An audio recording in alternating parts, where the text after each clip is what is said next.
Avec le cancer, on pourrait dire ouvert au vivant. En effet, c'est « je bâtis ma maison et je l'habite ». Après avoir parcouru l'étendue des Gémeaux dans l'ouverture infinie, le cancer revient poser un temps d'arrêt, celui de la gestation et de la fécondation. Deuxième signe cardinal, il porte en lui le solstice d'été, pour nous offrir la nuit la plus courte et l'épanouissement de la nature. Engendré par l'élément eau, qui est le monde des sentiments, il porte le glyphe qui va symboliser toutes les étapes de son cheminement. Il est en effet passé dans l'imagerie historique zodiacale par différents symboles, en partant de celui de l'écrevisse qui vit à fleur de l'eau, à celui du crabe aimant se prélasser sur les plages, rochers, pour ensuite s'enfouir dans le sable à la moindre occasion. Ce cancer porte aujourd'hui plus généralement les colonnes de la maison de l'unité, la rencontre aspirante du féminin et du masculin. Ainsi, c'est pour la construction de l'unité du soi, appelée la maison illuminée. C'est en cela qu'il est ouvert au vivant.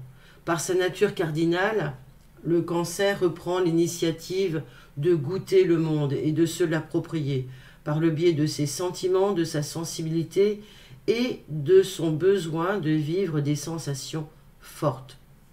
C'est à travers les filtres de sa paroi protectrice, sa carapace, qui est néanmoins, et souvenez-vous, poreuse, qu'il va capter dans le monde extérieur les nourritures affectives, auditives, tactiles, comme dans l'utérus de maman, pour construire ce qui sera pour lui son royaume intérieur.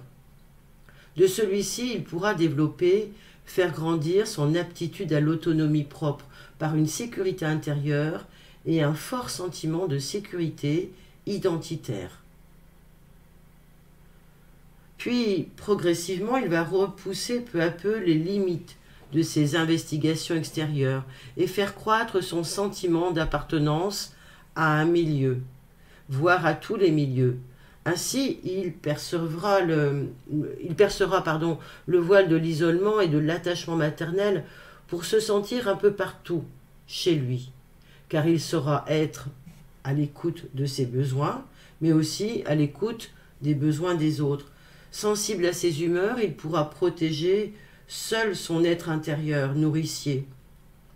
De là, il ouvrira son cœur à l'expérience sensible et deviendra très certainement un serviteur de son âme d'abord pour comprendre la grande loi d'amour qui gouverne le cosmos.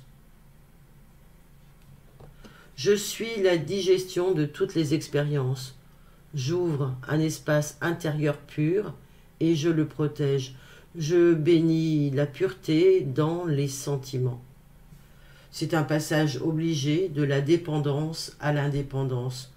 Non seulement le cancer évoque la mémoire du cocon, de la matrice physique, du ventre maternel, mais il signe également le mouvement de vie, issu de l'union du féminin et du masculin, et donc des opposés complémentaires qui vont engendrer le 3. C'est ainsi qu'il se pose comme le signe de l'incarnation, appelé porte des hommes. En étant signe de la conscience de soi, faite de haut et de bas, avec le ressac des mouvements lunaires, la lune étant en domicile en cancer, il va permettre à l'être de visiter ses régions intérieures par le biais de son acuité sensible et de son monde imaginaire peuplé de ses origines, rêves et sensibilités. La nature spirituelle du cancer a pour but de nous donner le désir d'agir avec le cœur, en suivant nos désirs.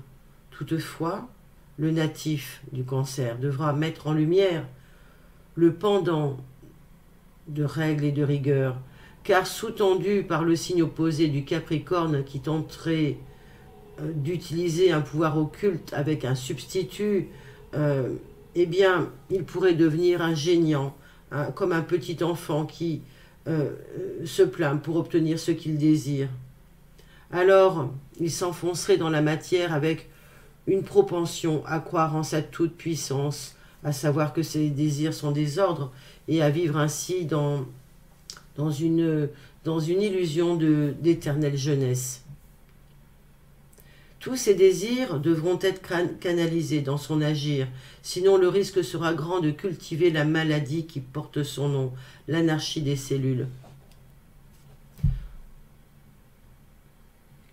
Par cette porte d'entrée au féminin, l'être animé de la Lune, maître du signe du Cancer, peut rester bloqué au stade douillet et végété, empêcher ainsi la connexion de son amour universel, de son amour individuel relié aux grandes eaux universelles du poisson. Mais s'il accepte de dépasser ce principe, les limitations de la famille ou une réaction opposée, il pourra interagir avec le monde extérieur tout en étant lui-même détaché du joug social et familial. Et en son fort, le fort de sa conscience du passé, de ses origines, avec l'aide d'une honnêteté naturelle, Jupiter étant ici son maître d'exaltation, c'est dans l'ouverture du cœur que l'être va pouvoir retrouver la vibration qui l'unit au tout et qui élève sa conscience vers la source. Ralliant ainsi les axes de son être global, il s'ouvre à l'autre et à la nature, au ciel bleu, à l'univers, dans la réceptivité et la résistance aux influences. Il s'aperçoit alors qu'il n'y a pas de liberté sans responsabilité et découvre que tous les êtres proviennent de la même source et ne peut plus faire du mal à l'autre car l'autre est une partie de lui. L'être apprend que pour recevoir l'amour universel, il doit s'ouvrir avec son cœur et que les autres sont à chacun indispensables. Lorsque le cœur s'ouvre, le natif comprend qu'il ne vit pas séparé. Chacun d'entre nous portera d'une façon singulière les couleurs de ce signe.